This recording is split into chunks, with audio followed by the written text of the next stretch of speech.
राधे राधे दोस्तों। तो चलिए आज हम आपको सकट चौथ व्रत कथा की कथा सुनाते हैं। एक शहर में देवरानी जेठानी रहती थी। देवरानी बहुत ही गरीब थी, बड़ी मुश्किल से उसका गुजारा चलता था। वहीं जेठानी अमीर थी। देवरानी हमेशा गणेश जी का पूजन और व्रत करती थी।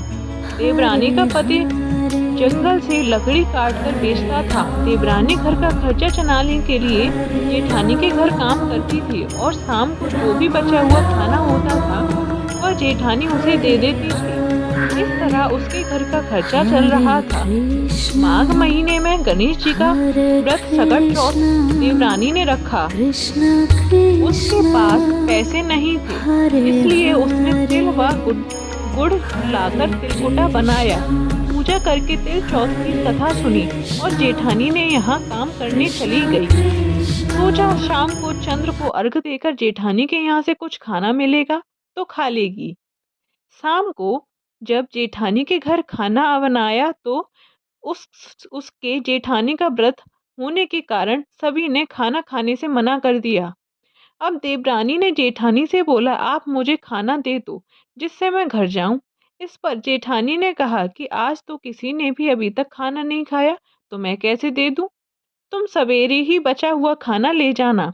ऐसे में देवरानी बहुत दुखी हुई और भूखी ही घर चली गई। बच्चे भी घर पर भूखे थे।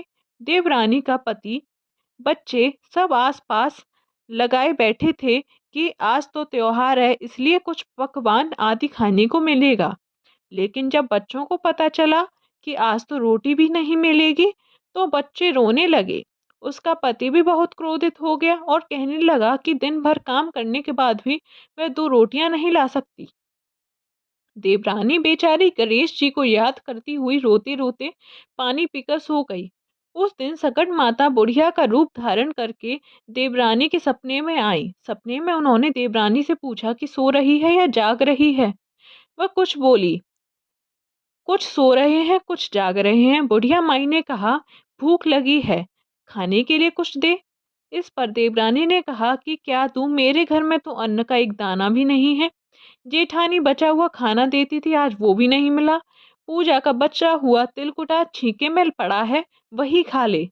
सकट माता ने तिलकुट खाया और उसके बाद कहने लगी, निमटाई लगी है। इस पर देवरानी ने कहा, बुढ़िया माई, बाहर कहाँ जाओगे? कोई जानवर काट लेगा। यह खाली झोंपड़ी है, आप कहीं भी जा सकती हो। जहाँ इच्छा हो वहाँ निमट लो। इसके बाद सकट माता बोली कि अब कहाँ से पहुँचूं? इस पर देवरानी ने कहा कि मेरी साड़ी